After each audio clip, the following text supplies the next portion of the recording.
देखा मंदिर के अंदर जो पुजारी होता है वो बोलता है कि अभी ठाकुर जी के भोजन का वक्त हो गया है और अभी थोड़ी देर लगेगी, दर्शन के लिए इंतज़ार करना पड़ेगा। इतना बोल करके वो पर्दा खींच देते हैं, बड़े आसानी से पर्दा खींच देते हैं। वो बहुत समझदार आदमी है, बहुत समझ होती है उनमें कि किस प्रकार से क्या करना है। तो आप भी ये सोचने लगते हो बैठ करके कि हाँ भगवान भोजन कर रहे हैं, अभी लड्डू खा रहे होंगे, अभी मिठाई खा रहे होंगे, अभी रोटी खाई होंगी, अभी सब्जी खाई होंगी, सब्जी में लहसुन प्याज नहीं होगा, भगवान मीठा दूध लेंगे और कुछ खाएंगे, फल फूल का भोग लगेगा, पेड़े खाएंगे, 56 भोग का प्रसाद लगेगा, भगवान खा रहे हैं। ये कल्पनाएं वहाँ खड़े खड़े मंदिर में होने लगती हैं। अगर आपको यकीन नहीं होता, आप इस प्रकार के देखते होंगे, जा कर के अनुभव कीजिए।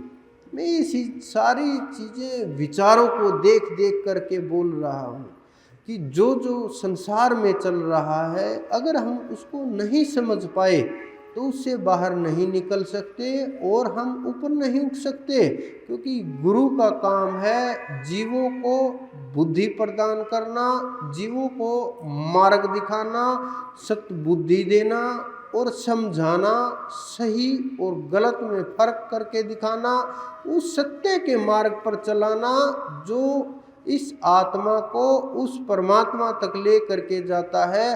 हमारा प्रत्येक आत्मा का उस परमात्मा के साथ संबंध है। इसी कारण से तो जीवों को आत्मा बोला जाता है और उस आत्मा को परम के साथ भी आत्मा जोड़ दी जाती है कि वो परमात्मा है। तो हमारा उनका संबंध सदा सदा से है, कोई भी इस संबंध को नकार नहीं सकता।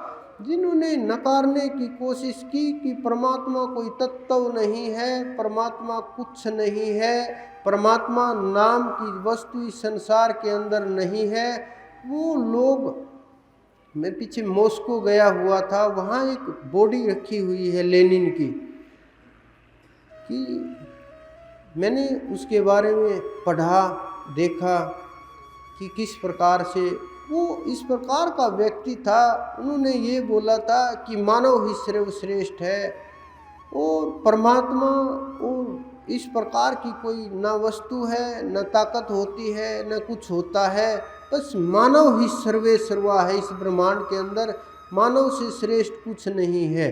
उसकी बॉडी पैक करके रखी गई है। लेकिन ये एक उदाहरण है कि ऐसे लोग कैसे सोच सकते हैं।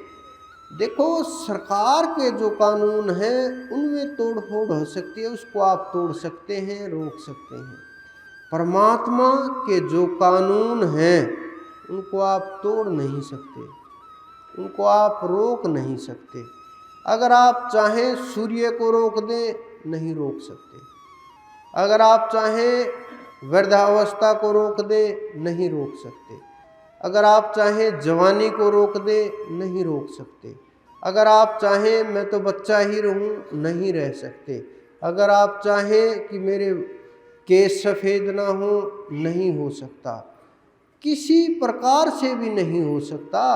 अगर आप चाहें शरीर के अंदर जो कोशिकाएं काम कर रही हैं ये रुक जाए, नहीं रुकेंगी। अगर आप चाहें मृत्यु हमारी ना हो तो ऐसा कैसे संभव है। तो जब आप ये चीज़ें समझोगे, अंदर में सोचोगे, विचार करोगे, बुद्धि में प्रकट होंगी ये चीज़ें, एक एक चीज़ आपके सामने खुल करके आएगी कि उस परमात्मा की नज़र सबके ऊपर है और उस प्रकृति से कोई भी जीव भाग नहीं सकता। चाह करके भी हम उसके कानून से बाहर नहीं जा सकते। जीव सांस से बनाया गया है। आप देखो, क्या आप बिना सांस के रह सकते हो? और रह सकते हो तो कितनी देर रह पाओगे? जीव भोजन के लिए बनाया गया है, क्या आप बिना भोजन के छटपटाओगे? नहीं। 2 घंटे अगर लेट हुए, भंडारा नहीं चला तो जीव छटपटा जाएंगे। ये जो चल रहा है संसार का, परमात्मा का बनाया हुआ सारा सब कुछ, ये सब कुछ ये समझो उसके निर्धारित की गई चीज़ें हैं। ये हमारे द्वारा निर्धारित नहीं की गई, मानव के द्वारा नहीं बनाई गई हैं, ये उसके द्वारा बनाई गई हैं। सब कुछ उसके अधीन है। एक एक चीज़ उस परमात्मा को साबित करती हैं। जो ये कहते थे कि हम मौत को रोक देंगे, वो कहाँ है वो व्यक्ति आज? कहाँ है वो जीव जो सब कुछ छोड़ करके चले गए, जिन्होंने शरीर धारण की और ख़त्म हो गए, अपनी मौत तक को ना रोक पाए, संसार की मौत को कैसे रोकेंगे? कहाँ है वो व्यक्ति जिन्होंने अवतारवाद का कि मैं ही अवतार हूँ, मैं ही श्रेष्ठ हूँ, अपनी ताकत का गुणगान किया? कहाँ है वो व्यक्ति? सब कुछ उस अनंत के अधीन है। उस अनंत से बाहर ना था, ना है, ना हो सकता है। प्रत्येक मानव को ये लगता है कि मैं भोग रहा हूँ प्रकृति को, मैं प्रकृति का लाभ उठा रहा हूँ, मैं प्रकृति के साथ खेल रहा हूँ। लेकिन मानव को ये समझ नहीं आता कि प्रकृति के साथ वो नहीं खेल रहे, प्रकृति उनको अपने अनुसार चला रही है।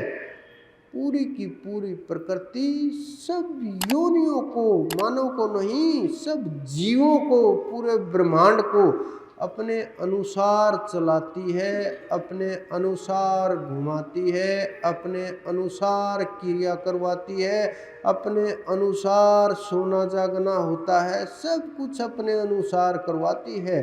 करोड़ों करोड़ में एक आध जीव को ये चीज़ समझ आती है, तब वो जागने का प्रयत्न करता है। मैं बहुत खोज खोज करके, प्रयास करके, समझ करके इन चीज़ों को बाहर निकाल करके लाता हूँ। जब आप इन चीज़ों को थोड़ा सा समझोगे, थोड़ा सा इन चीज़ों के ऊपर गौर करोगे, ध्यान से सुनने और समझने का प्रयास करोगे, तो आपको सब कुछ दूध का दूध और पानी का पानी अलग नजर आने लगेगा कि सत्य क्या है, असत्य क्या है।